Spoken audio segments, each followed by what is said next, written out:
Subscribe कीजिए all control channel को technical educational video देखने के लिए। नमस्कार दोस्तों, आप सबका स्वागत है आपके चैनल ऑल कंट्रोल में। इस वीडियो में हम लोग समझेंगे कि कंट्रोलर क्या होता है। तो चलिए शुरू करते हैं।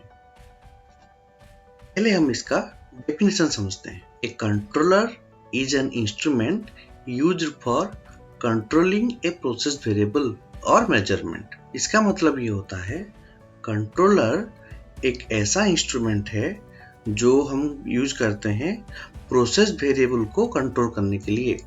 प्रोसेस वेरिएबल मतलब जो मेजरमेंट वैल्यू हमको फील्ड से मिलता है, एक ट्रांसमीटर के थ्रू या एक सेंसर के थ्रू, उसको हम प्रोसेस वेरिएबल कहते हैं। उस प्रोसेस वेरिएबल को कंट्रोलर कंट्रोल करता है। फिर कंट्रोलर क्या करता है? It's continuously monitors the error signal and gives a corrective output to the final control element. ये कंट्रोलर क्या करता है? जो प्रोसेस वेरिएबल उसको फील्ड से मिलता है उसको कंटिन्यूअसली मॉनिटर करता है और वो करेक्टिव आउटपुट को फाइनल कंट्रोलिंग एलिमेंट को पहुंचाता है या सेंड करता है। यहाँ पे फाइनल कंट्रोलिंग एलिमेंट मतलब कंट्रोल वाल्व है। मतलब फील्ड से हमको ट्रांसमीटर से या सेंसर से जो प्रोसेस वेरिएबल मिलता है कंट्रोलर कंटिन्यूअसली मॉनिटर करता है और जो डिजायर्ड वैल्यू है कंट्रोलर आउटपुट देता है to the final controlling element. उसके according final controlling element act करता है और प्रोसेस को आउटपुट देता है। तो आप लोग ये समझ गए कि कंट्रोलर का क्या काम होता है। तो आगे बढ़ते हैं। कुछ टर्म्स हम लोग कंट्रोलर में यूज करते हैं, जैसे हमने यहाँ पे आपको कुछ टर्म्स शो किए हैं। पहला टर्म ये होता है मेजरमेंट वेरिएबल। मेजरमेंट वेरिएबल क्या होता है? It is the demand variable measured and controlled. इसका मतलब ये होता है मेजरमेंट वेरिएबल किसको कहते हैं? जो वेरिएबल फील्ड से हमको कंट्रोलर को मिलता है वो डिमांड वेरिएबल है, जिसके मदद से हम आउटपुट को कंट्रोल करते हैं, उसको हम लोग बोलते हैं मेजरमेंट वेरिएबल। दूसरा आता है डिजायर्ड वेरिएबल। डिजायर्ड वेरिएबल क्या होता है? It is the demand signal और set point to which the process variable is controlled. Desired variable इसका मतलब ये होता है हम जो कंट्रोलर में सेट पॉइंट देते हैं, सेट पॉइंट की मदद से हम लोग प्रोसेस का फाइनल आउटपुट को कंट्रोल कर सकते हैं या चेंज कर सकते हैं, उसको डिजायर्ड वेरिएबल कहा जाता है। फिर होता है डेविएशन। डेविएशन क्या होता है? डेविएशन होता है it is the error signal caused by the difference between the measurement and the demand signal. Deviation ये इसका मतलब ये होता है जो डिफरेंस होता है फील्ड से जो वैल्यू आता है और जो हम आउटपुट देते हैं, उस दोनों मेजरमेंट वैल्यू को डिफरेंस को हम डेविएशन कहते हैं। आउटपुट क्या होता है? It is the corrective signal from the controller to the final control element. इसका मतलब ये होता है हमने फील्ड से प्रोसेस वेरिएबल लिया, वो कंट्रोलर में कंटिन्यूअसली मॉनिटर किया, हमको जो आउटपुट चाहिए प्रोसेस से उसके अकॉर्डिंग कंट्रोलर में हमने सेट पॉइंट दिया, फिर कंट्रोलर वो सेट पॉइंट को फाइनल कंट्रोल एलिमेंट देता है। कंट्रोलर के आउटपुट के अकॉर्डिंग वो फाइनल कंट्रोल एलिमेंट एक्ट करता है। उसके हिसाब से हम लोग प्रोसेस का जो आउटपुट होता है उसको इम्प्रूव कर सकते हैं, उसको एक्यूरेट कर सकते हैं और प्रोडक्शन सेव कर सकते हैं। तो आप लोग समझ गए कंट्रोलर का क्या काम होता है। तो चलिए आगे बढ़ते हैं। हम लोग जनरली कोई भी इंडस्ट्रीज में ये 3 तरह का कंट्रोलर यूज करते हैं, जैसे हमने आपको यहाँ पे शो किया है। एक होता है PLC, प्रोग्रामेबल लॉजिक कंट्रोलर। यहाँ पे हमने आपको सीमेंस S7400 PLC का एक एग्जाम्पल आपको शो किया है, ठीक है। दूसरा होता है DCS मतलब डिस्ट्रीब्यूटेड कंट्रोल सिस्टम होता है। हमने यहाँ पे आपको एग्जाम्पल की तरह हॉनिवल एक्सपीरियन LX-DCS का एग्जाम्पल शो किया है। वैसे डिफरेंट कंपनी का भी DCS होते हैं। और तीसरा क्या होता है?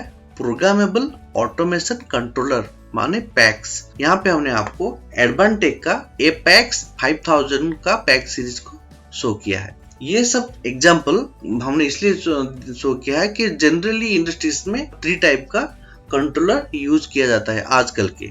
इन Profinet terminology any of this is called a controller. जो प्रोफिनेट टर्मिनोलॉजी के हिसाब से ये तीनों चीज को कंट्रोलर कहा जाता है। तो आप लोग यहाँ तक समझ गए कि कंट्रोलर क्या होता है, कंट्रोल का काम क्या होता है, और हमने यहाँ पे आपको एग्जाम्पल कितने टाइप्स के कंट्रोलर इंडस्ट्रीज में यूज होता है आपको शो किया। तो आगे बढ़ते हैं। सबको एक बेसिक डाउट होता है कि DCS और पीएलसी में क्या डिफरेंस होता है।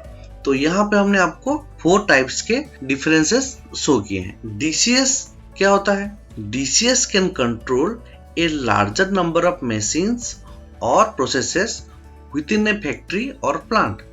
इसका मतलब ये होता है डीसीएस के मदद से हमने एक लार्जर नंबर ऑफ मशीन माने बहुत सारे मशीन को कंट्रोल कर सकते हैं। एक पूरा प्लांट को हम डीसीएस के थ्रू या पूरा फैक्ट्री को उसको डीसीएस की मदद से हम कंट्रोल कर सकते हैं। PLCs are used to control individual machines, माने एक छोटा मशीन है, छोटा सिस्टम को कंट्रोल करने के लिए हम लोग पीएलसी यूज करते हैं। फिर दूसरा क्या डिफरेंस है? DCS is used for controlling entire plant. जैसे हमने पहले बताया डीसीएस की मदद से हम पूरा का पूरा प्लांट कंट्रोल करते हैं। PLC is used for controlling medium और लार्ज स्केल एप्लीकेशन। पीएलसी जहां जहां यूज करते हैं एक छोटा सिस्टम्स को या मीडियम सिस्टम्स को कंट्रोल करने के लिए हम लोग पीएलसी यूज करते हैं। तो तीसरा क्या डिफरेंस है? DCS are less responsive than PLC because it is controlling much more than a single machine। इसका मतलब ये होता है DCS PLC की तुलना में कम रेस्पॉन्सिव होता है क्योंकि इसको पूरा का पूरा प्लांट कंट्रोल के लिए यूज किया जाता है। PLC processing times are quicker because they are naturally closer to the devices they control. इसका मतलब ये होता है PLC का जो प्रोसेसिंग टाइम्स होता है वो थोड़ा जल्दी होता है, रेस्पॉन्स टाइम बहुत जल्दी होता है क्योंकि ये जो सिस्टम को या जो मशीन को कंट्रोल करता है उसके नजदीक होता है और जो सिस्टम छोटा होता है, इसके लिए वो जल्दी प्रोसेस करके क्विक रेस्पॉन्स देता है। फोर्थ डिफरेंस क्या होता है? PLC generally flexible and more readily customisable. इसका मतलब ये होता है PLC according to process requirement हम उसको चेंजेस कर सकते हैं उसमें और उसको कस्टमाइज कर सकते हैं जो हमको डिजायर्ड वैल्यू जब भी जरूरत पड़ता है। लेकिन डीसीएस एक बहुत बड़ा सिस्टम है, पूरा प्लांट फैक्ट्री को कनेक्टेड होता है, तो इसको इतना फ्लेक्सिबली हम लोग उसको चेंजेस नहीं कर सकते हैं। तो ये 4 डिफरेंस होता है डीसीएस और पीएलसी में जो हमने शो किया है। और भी डिफरेंसेस है लेकिन बेसिकली ये 4 डिफरेंसेस होता है। आपको इस वीडियो में पीएलसी और डीसीएस और कंट्रोलर क्या होता है कुछ ना कुछ सीखने को जरूर मिला होगा।